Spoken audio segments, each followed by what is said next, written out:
Amados hermanos, gracia y paz, santos amados.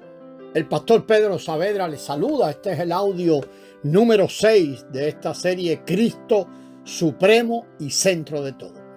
Muchas veces hemos tenido esta experiencia, que si hablamos con otros creyentes del asunto de los dones, del don de hablar en lengua o de sanidad, ellos se muestran muy entusiasmados, hasta dispuestos a casi a discutir sobre el tema y a argumentar. Sin embargo, cuando se les dice que Cristo mora en su espíritu, que su vida viene a ellos, que es su vida ahora para hacer su vivir, y que ellos necesitan tener comunión con ese Cristo y deben ser disciplinados por ese Cristo para ser eliminados y así poderse sujetar a la obra de la palabra viva, el Cristo que mora como su maestro. Mire, en esto no muestra ningún interés. No tienen oídos para oír estas cosas y hasta pueden tratarlas como fuego extraño. No estamos tratando de oponernos a ningún don ni diciendo que pasaron y ese tipo de debate que tanto oímos. Pero sí debemos oponernos a que estos dones sean utilizados por el enemigo para impedir que las personas conozcan a Cristo de una manera más profunda. Estemos claros, amados.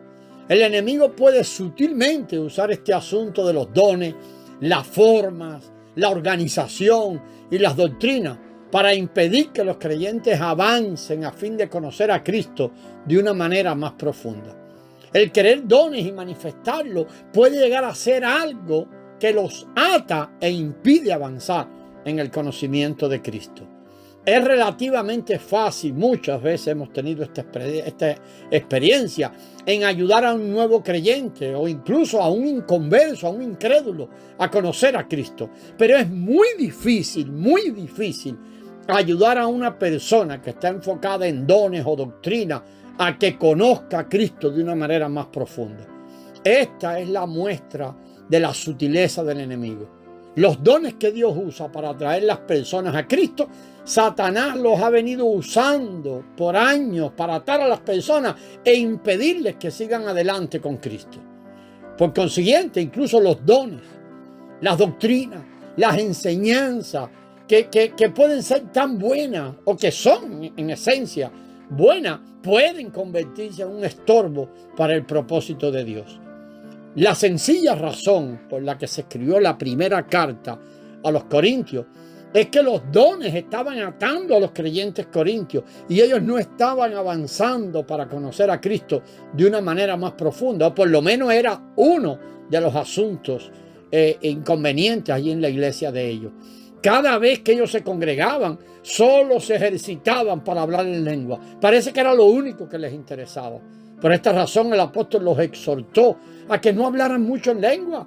Les dijo, mire, en la iglesia prefiero hablar 5 palabras con mi mente para instruir también a otros que 10,000 palabras en lengua desconocida. Primera de Corintios 14, 19. ¿Qué les parece esa expresión? ¿Creen ustedes que era un animarles a seguir ejercitando y hablando en lengua? Estas son las palabras claras de Dios y no podemos refutarlas.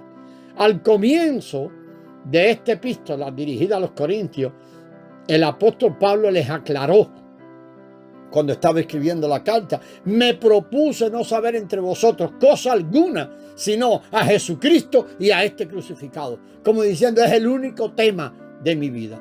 Si recibimos a Cristo, amado, y lo experimentamos por medio de la cruz, el Espíritu Santo que mora en nosotros nos restringirá en cuanto a desviarnos tras las cosas, o sea, el ejercicio de los dones, enseñanza, y nos esforzará, nos llevará a mantenernos enfocados en la cosa que es Cristo.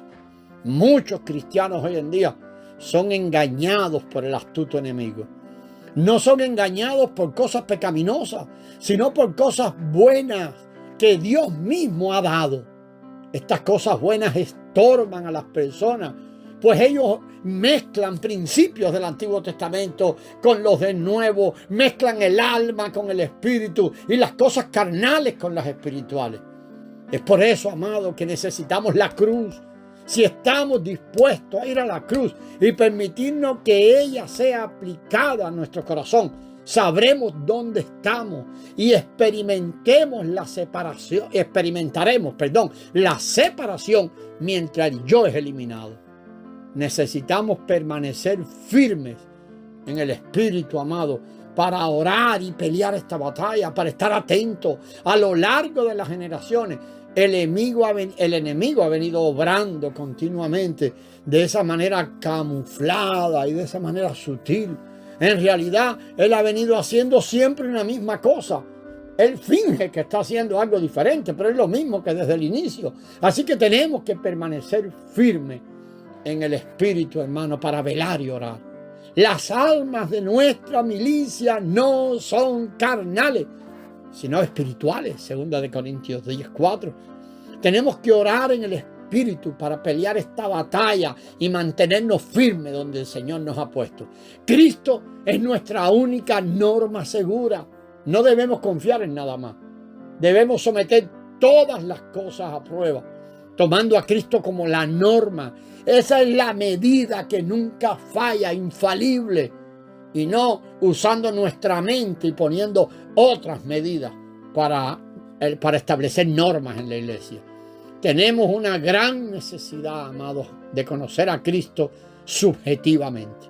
El Cristo subjetivo, esto es al Cristo en su aspecto subjetivo.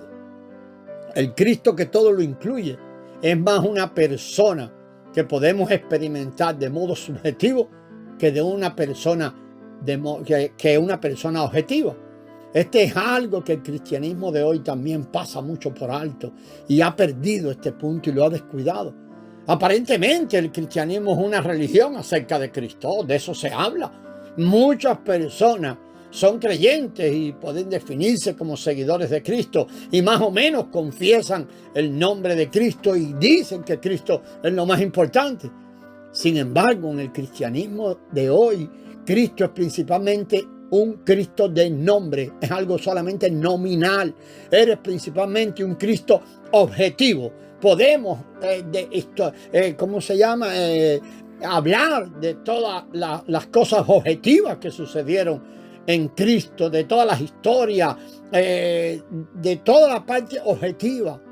Pero alguien que está muy lejos de los cristianos. Son muy pocos los cristianos de hoy que saben que Cristo es más una persona que podemos experimentar de modo subjetivo que una persona objetiva. Todas las cosas que están fuera de nosotros son objetivas, mientras las que están dentro de nosotros son subjetivas para nosotros. Todas las verdades de la Escritura tienen dos aspectos, un aspecto objetivo y un aspecto subjetivo. Por ejemplo, nosotros podemos hablar de la justificación, pero también debemos ver en la justificación los dos aspectos, una justificación objetiva y una justificación subjetiva. Asimismo, la santificación posee un aspecto objetivo y un aspecto subjetivo. Cuando recibimos a Cristo en el sentido objetivo, fuimos justificados y fuimos santificados. Eso es un hecho.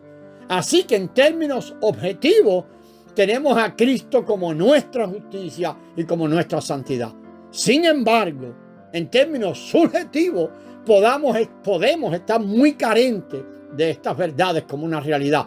Pues es posible que no seamos ni justos ni santos en el aspecto objetivo. En el aspecto subjetivo. En el sentido objetivo, hemos sido justificados y somos justos en Cristo. Pero también hemos sido santificados y hechos santos. Eso es una verdad en el sentido objetivo. Pero en el sentido subjetivo, somos pobres de la experiencia de esas verdades en nosotros mismos.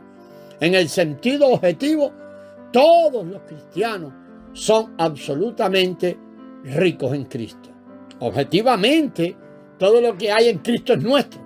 Pero en el sentido subjetivo, es posible que como cristianos seamos bastante pobres en Cristo y no poseamos nada de su riqueza en la experiencia de vida. Con respecto a Cristo, también podemos hablar de estos dos aspectos, el aspecto objetivo y el aspecto subjetivo. Y sobre esto vamos a venir en el próximo audio, amados. La gracia del Señor sea con vosotros.